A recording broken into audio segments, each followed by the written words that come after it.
Maraming nagulat at nabahala matapos magtapos lang sa ikapitong puwesto ang Gilas Pilipinas sa FIBA Asia Cup 2025. Para sa iba, tila senyales ito na kailangan ng buwagin at palitan ng buong sistema. Pero heto ang twist. Ayon sa SPP at kay Coach Tim Cone, hindi kailangang basagin ang Gilas. Konting retoke lang ang solusyon. Ang pinakamalaking game changer, dalawa agad. Una, ang pagbabalik ni Kai Sotto na matagal nang inabangan ng sambayanang Pinoy. Ikalawa, ang eligibility ni Quentin Milora Brown bilang local player. Isipin mo na lang, Kai, AJ Edu at Milora Brown sa isang frontline.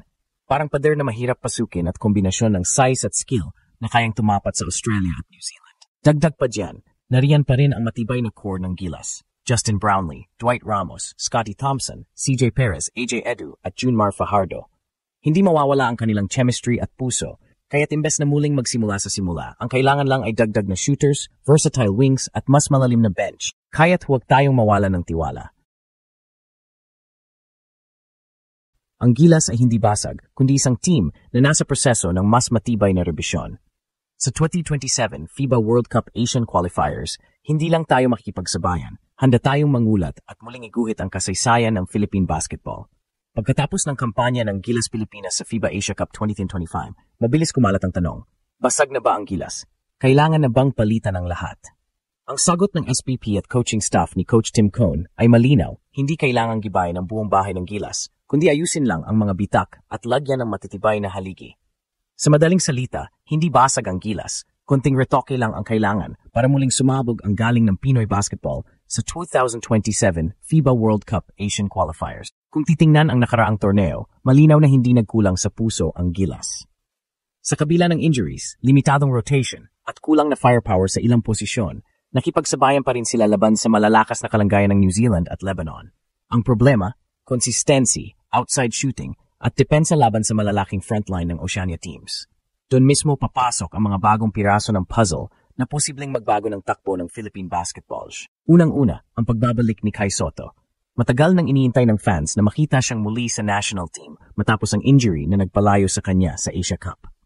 Pero ngayon, sa 2027 qualifiers, aasahan na si Kai mas malakas, mas buo, at mas handa.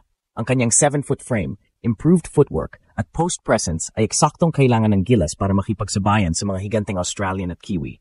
Dagdag pa riyan ang kanyang NBA level na exposure. Hindi lang siya basta player, kundi simbolo ng pagangat ng Pinoy sa global stage. Ikalawa, ang eligibility ni Quentin Milora Brown bilang local player. Isa itong jackpot para sa Gilas dahil hindi na siya bibilangin bilang naturalized. Ibig sabihin, makakasama siya sa frontline nang walang kompromiso sa roster spots. Isipin mo na lang, Kai Sotto plus AJ Edu plus Milora Brown sa isang linya.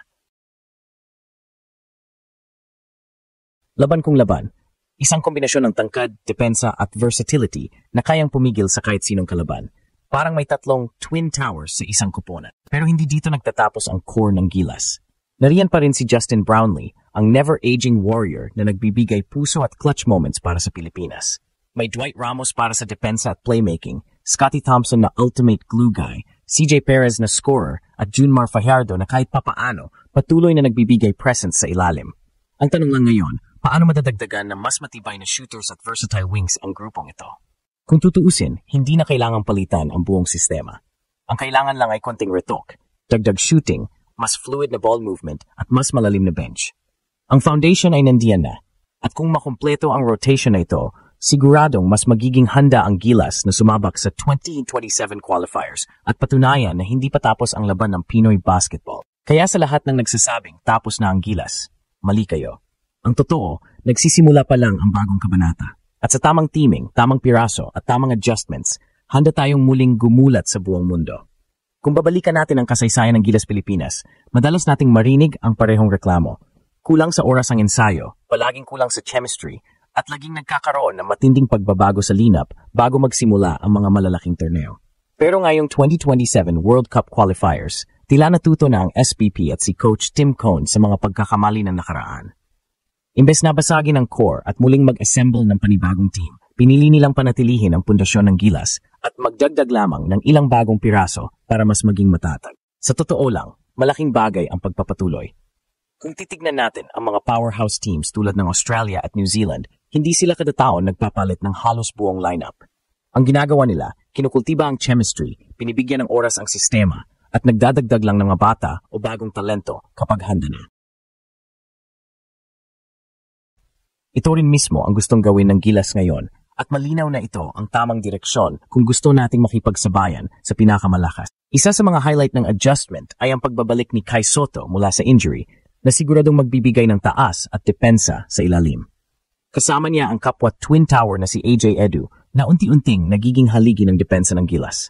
Dagdag pa rito ang steady presence ni Junmar Fajardo na kahit papalapit na sa twilight ng kanyang career ay nananatiling maasahan pagdating sa rebounding at physicality. Hindi rin mawawala ang scoring punch ng mga wings tulad ni Renz Abando at CJ Perez, habang si Calvin Oftana ay patuloy na lumalakas ang kumpiyansa sa international stage. Ngunit ang pinakamahalagang piraso sa puzzle ay si Kevin Quiambao. Kung sakaling matuloy ang kanyang NBA o overseas journey, maaring magkulang ng isa pang stretch big ang Gilas. Pero dito papasok ang retoke na sinasabi ng SPP, handang maglagay ng kapalit o bagong role player para mapanatili ang spacing at ball movement. Hindi na ito drastic overhaul, ito ay strategic adjustment lamang para mapanatili ang sistema ni Cone. Sa madaling salita, hindi kailangang i-overhaul ang Gilas. Ang kailangan ay pasensya, continuity at tamang teaming ng integration ng mga bagong talento. Ito ang magbibigay sa atin ng pagkakataon na hindi lamang makalusot sa qualifiers, kundi tuluyang makipagsabayan sa mas malalakas na bansa sa FIBA stage. Kung ganito ang magiging direksyon, masasabi nating hindi basag ang Gilas. Mas lalo pa itong tumitibay, handang lumaban para sa 2027 World Cup dreams ng bayan. Habang papalapit ang 2027 FIBA World Cup Asian Qualifiers, malinaw na ang mensahe mula sa Gilas Pilipinas. Hindi kailangang baguhin ang buong sistema para maging matagumpay, sapat na ang ilang retok para mas tumibay. Sa ilalim ni Coach Tim Cone, ang continuity at chemistry ang pinaka-importanteng sandata ng koponan. Hindi na sila magsisimula mula sa zero dahil buo na ang pundasyon, kailangan na lang ay dagdagan ng ilang pirasong magpapatibay ng kabuuan. Sa konteksto ng international basketball, malaking bagay ang hindi pagbabaklas ng core. Kapag buo ang tiwala ng mga manlalaro sa isa't isa at kabisado na ang sistema, mas mabilis ang execution sa crucial moments. Ito ang bentahe ng Gilas ngayon kumpara sa mga nakaraang taon kung saan madalas na palit-palitan ang lineup at hindi makabuo ng matagalang samahan. Ang mensahe, huwag basagin ang nabuo, kundi ayusin at patibayin lang. Ngayon, ang hamon ay kung sino ang idadagdag o papalitan para mas maging kumpleto ang roster. May mga usapin kung paano makakabalik si Kai Sotto mula sa injury, paano makakasama ulit si Junmar Fajardo matapos ang PBA commitments, at kung paano maisasama ang mga bagong talento tulad ni na Kevin Quiambao at Quentin Milora Brown nang hindi na apektuhan ang chemistry. Kung magtatagumpay ang Gilas sa balanse ng continuity at strategic tweaks, magiging handa sila hindi lang sa qualifiers kundi pati sa mas malaking laban sa 2027. Hindi basag, kundi retokado at mas matatag kaysa dati.